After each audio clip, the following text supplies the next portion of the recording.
Sifière est l'unique cinéma de quartier de cette zone qui a pour nom le Miroir.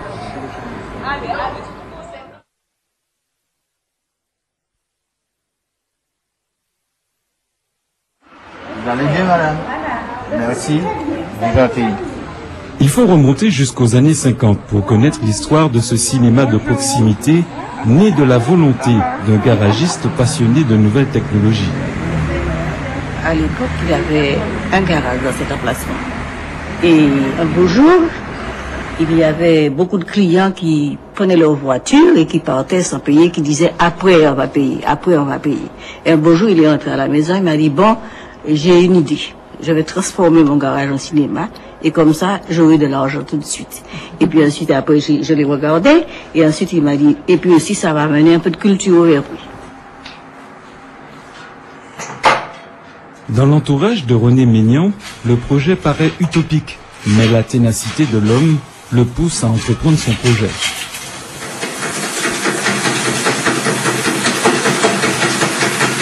Il a commencé à confectionner des petits sièges. Ensuite, il a débarrassé son garage, il a mis tous ses outils dehors, etc. Il a repeint le garage et il a monté les sièges. On avait des amis enseignants, il y avait un qui s'appelait Fernand Confiant. Et un soir, en jouant à la belote, il a dit, bon, je vais ouvrir mon cinéma et je lui cherche un nom.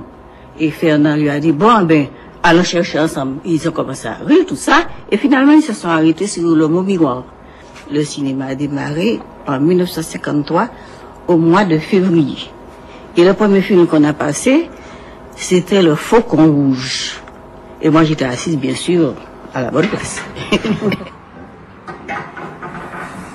Dans les semaines qui suivirent l'ouverture, les gens affluaient de partout, parcourant les campagnes environnantes sur plusieurs dizaines de kilomètres. Très vite, le garage de M. Maignan devint trop exigu.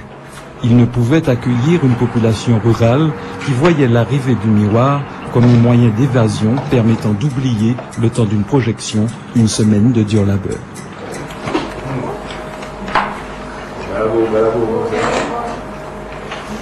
Un jour, il m'a dit, tu sais, on va remonter dans notre maison. On avait une autre maison sur la route de l'église. Elle a dit, on ira là, on va déménager, et puis on va casser cette maison, ça va me permettre d'agrandir mon cinéma. Alors j'ai dit, tu vois grand, toi. Il n'était pas d'accord du tout. Alors finalement, à cause de il dit, bon, si tu veux pas monter dans notre maison de maman, je vais construire notre petite maison, et puis on va agrandir le cinéma. Alors quand j'ai vu vraiment qu'il était décidé, j'ai dit, bon, ben c'est d'accord, on déménage. Et là, il a agrandi le cinéma d'une moitié. Les séances programmées le week-end proposaient essentiellement des films loués aux seuls distributeurs de l'époque, messieurs Élysée et Hollande. C'était en général des films d'action dont les habitants des campagnes étaient friands.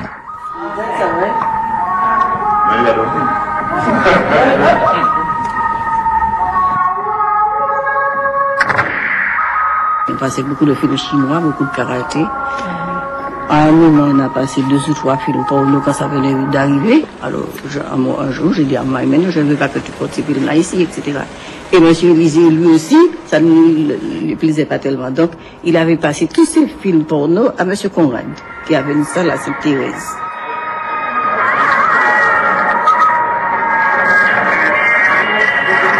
J'ai eu l'occasion de venir au cinéma avec mon fiancé, bien sûr, mais toujours avec ma maman.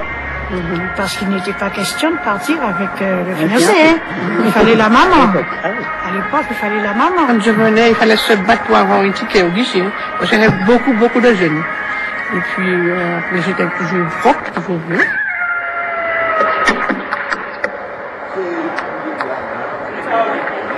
J'ai eu l'occasion de voir de très beaux karatés, parce que j'aimais bien mes karatés. Et mes pornos aussi, hein. Si, je me rappelle, une fois, j'étais venue avec ma belle-sœur. Alors, on ne savait pas, vraiment, on ne savait pas. Mais il y avait des petits jeunes, ils nous ont engueulés après. Ah, ces dames qui ont vu le karaté, mon Dieu. Et puis, c'était ça, hein.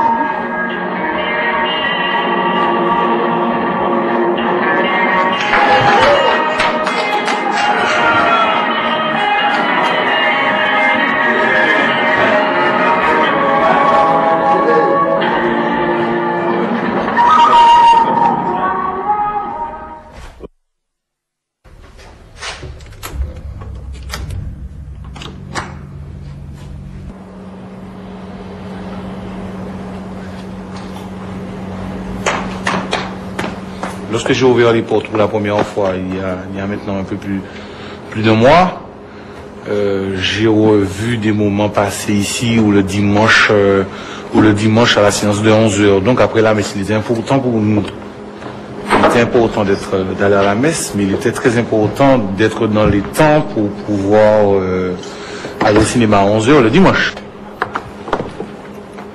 On a tous été un petit peu embêtés par le fait de la fermeture, justement, et on vit dans un monde moderne, donc je crois que les propriétaires ont été vraiment courageux, en tenant jusqu'au bout, en tenant jusqu'à ces grandes vacances, hein, jusqu'au mois d'août.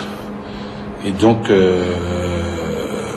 ayant appris la nouvelle, hein, j'en ai parlé avec eux, et puis j'y pensais depuis longtemps d'ailleurs, à une salle de spectacle. Les cinémas, de manière générale, bénéficient d'une très bonne acoustique. À côté de ça, il a fallu amener tout l'équipement sonore, hein, les amplis, les tables de mixage plutôt, et puis aussi les lumières. J'ai travaillé aussi sur les lumières.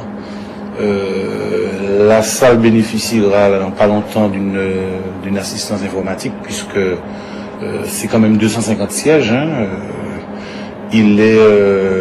elle servira aussi, ça sera aussi une salle de réunion.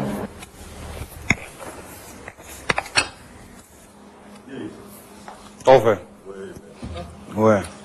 Ben, j'ai pris une histoire de colorant là.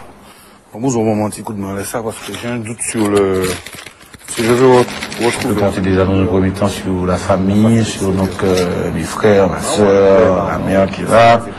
Tout le monde est avec moi, les cousins. C'est vraiment du boulot. Donc j'ai la famille qui vient le mercredi après-midi. J'ai la copine qui vient, qui est là pratiquement tout le temps, qui me donne un coup de main pour le nettoyage, pour plein de choses, quoi.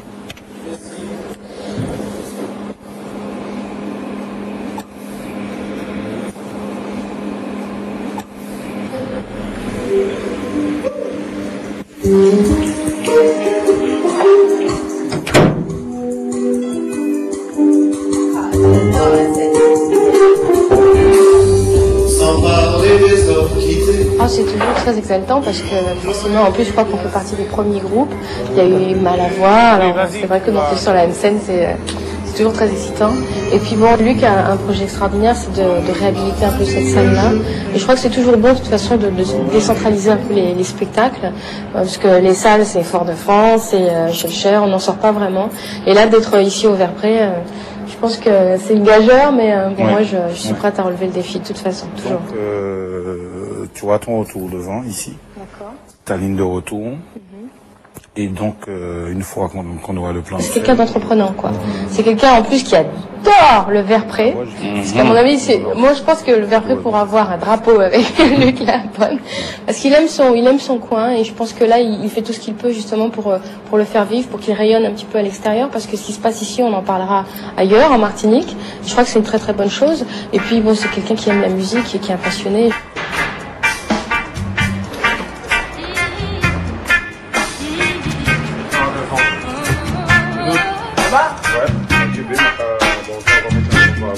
Oui, maman, champion, mais tu devais l'amener, nous habitués.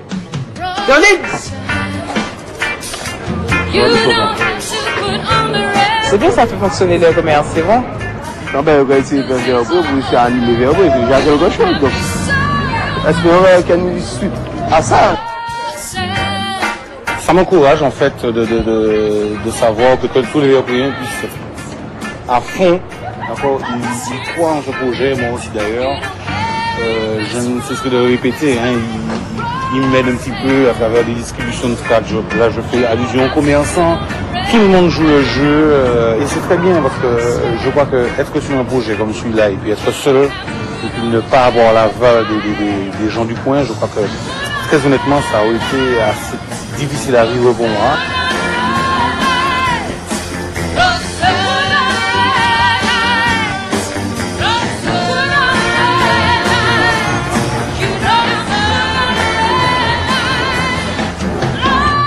Je crois que c'est un béton, on m'observe, mais on regarde faire un petit peu.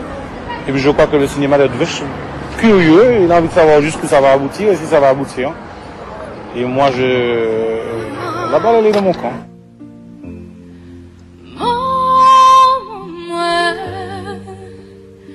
Je ne t'ai jamais assez dit.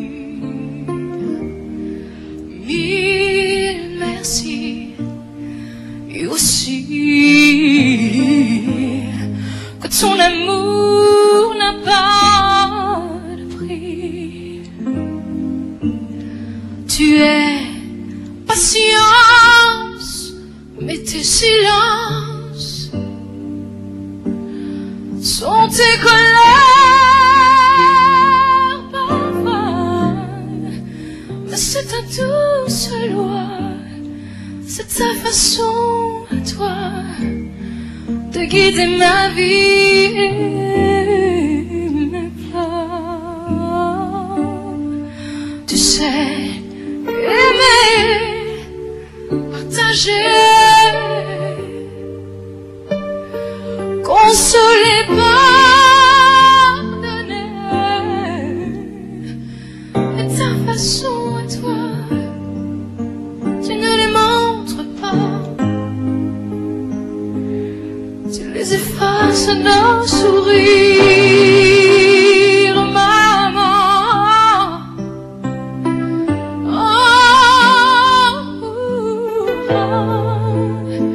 Pardon si je n'ai pas compris tous tes sacrifices, tes combats. Depuis le premier jour pour moi,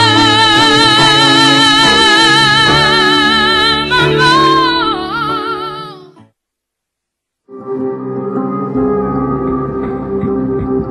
Ma maman s'est mise à pleurer.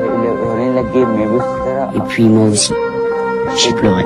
1 ou 2 heures plus tard, le passeur est arrivé. Quand je suis arrivée, j'ai dû vendre des briquets pour vivre. Ils sont de plus en plus nombreux à arriver dans les aéroports et les gares. Comment la France recueille